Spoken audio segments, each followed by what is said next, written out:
पहले वाले क्लास में हमने देखा था मेंडल का जो फर्स्ट लॉ था, that is law of dominance, उसको हमने अच्छी तरीके से देख लिया था। अगर आपने नहीं देखा है तो डिस्क्रिप्शन बॉक्स में लिंक है, आप देख सकते हो। आज हम लोग देखेंगे एक्सेप्शन उसी फर्स्ट लॉ का। देखिए मेंडल ने जो फर्स्ट लॉ दिया था उसके एक्सेप्शंस भी देखने को मिलते हैं नेचर में। देखिए उन्होंने सिर्फ मटर के यानी पी प्लांट के ऊपर ही एक्सपेरिमेंट करके उनके बेसिस पे ही लॉज दिए थे, बट नेचर में उनके कुछ एक्सेप्शंस भी देखने को मिलते हैं। तो आज हम लोग देखेंगे एक्सेप्शन टू फर्स्ट लॉ यानी लॉ ऑफ डोमिनेंस का एक्सेप्शन। देखिए इसको समझने के लिए हम सबसे पहले एग्जांपल लेंगे एक प्लांट का, दैट इज स्नैपड्रैगन। ठीक है, ये एक प्लांट है जिनके फ्लावर से हम लोग एक्सेप्शन को समझने वाले हैं फर्स्ट लॉ का।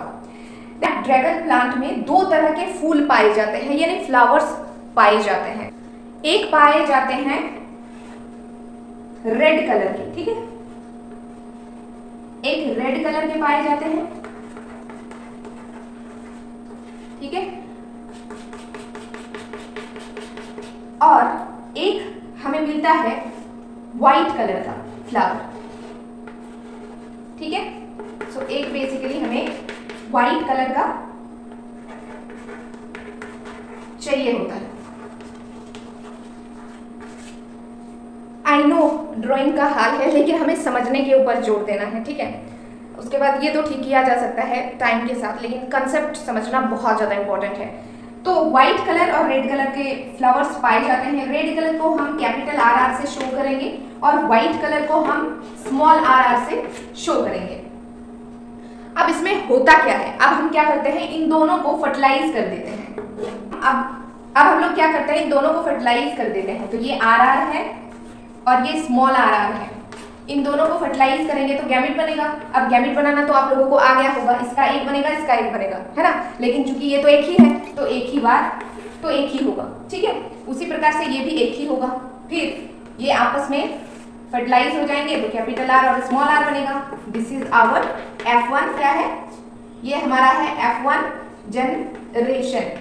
ठीक है, ये F1 जनरेशन है। अब F1 जनरेशन में हमें लॉ ऑफ डोमिनेंस के अकॉर्डिंग कैसे फ्लावर मिलने चाहिए, रेड फ्लावर, क्योंकि ये कैपिटल आर स्मॉल आर पर डोमिनेंट होना चाहिए, यही तो लॉ ऑफ डोमिनेंस कहता है।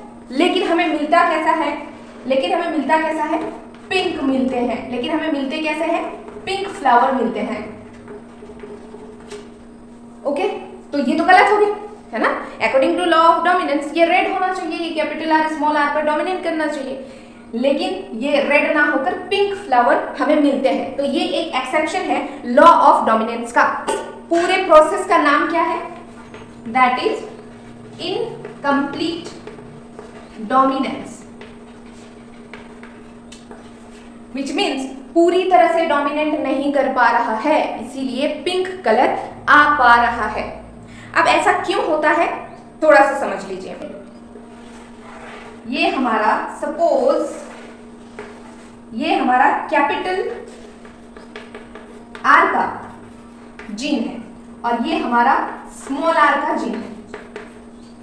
हमें पता है कि स्मॉल आर तो कुछ प्रोटीन वगैरह बना नहीं पाता है, तो सारा भार इस पे आ जाता है।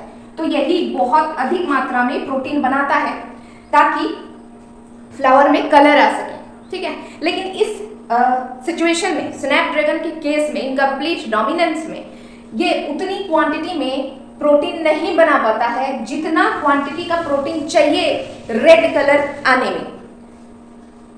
फिर से देखिए, ये स्मॉल आर है, ये रिसेसिव है, तो ये प्रोटीन नहीं बना पाता है क्योंकि अधिक मात्रा में प्रोटीन बनाता है। जैसे कि हम लोगों ने देखा था कैपिटल टी और स्मॉल टी में, प्लांट हाइट में। स्मॉल टी तो प्रोटीन नहीं बना पाता था, लेकिन ये कैपिटल टी बहुत ही अधिक मात्रा में प्रोटीन बनाता था ताकि प्लांट की हाइट लंबा हो जाए और अल्टीमेटली प्लांट हमारा लंबा हो जाता है, प्लांट हमें लंबे मिलते हैं।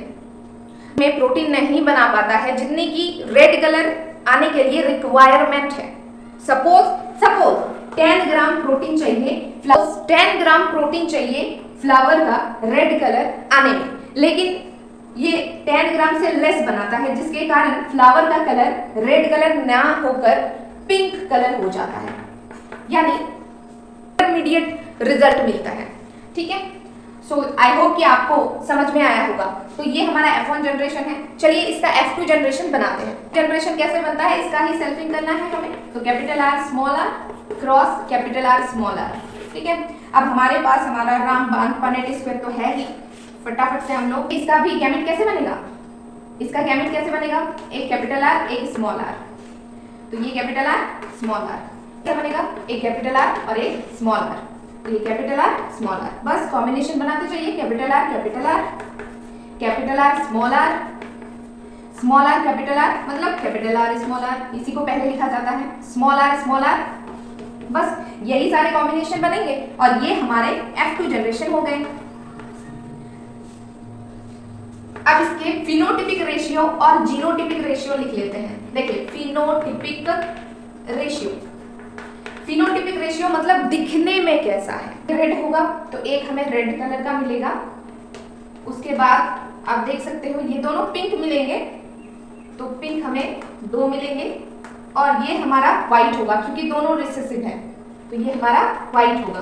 तो फिनोटिपिक रेशियो क्या हो गया, 1 रेड 2 पिंक और 1 व्हाइट, यानी 1:2:1।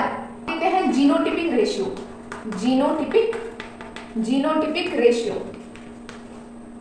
देखिए ये कैपिटल R एक है (2), ये कैपिटल R स्मॉल r, मतलब दोनों डोमिनेंट कैरेक्टर एक हैं, एक डोमिनेंट एक रिसेसिव इस प्रकार से 2 है, और दोनों रिसेसिव इस प्रकार से 1 है। तो जीनोटिपिक रेशियो क्या हो गया, 1:2:1। ये क्या, phenotypic ratio and genotypic ratio दोनों सेम है। तो ये क्वेश्चन नीट में भी पूछा गया था कि ऐसा कौन सा फिनोमिना है जहां पे फिनोटिपिक रेशियो और जीनोटिपिक रेशियो दोनों सेम होते हैं, दैट इज इनकम्प्लीट डोमिनेंस। तो ये आपको याद रखना है, ठीक है। आई होप कि आपको इनकम्प्लीट डोमिनेंस समझ में आया होगा। और एक एक्सेप्शन है लॉ ऑफ डोमिनेंस का, वो हम नेक्स्ट क्लास में बात करेंगे। Thank you.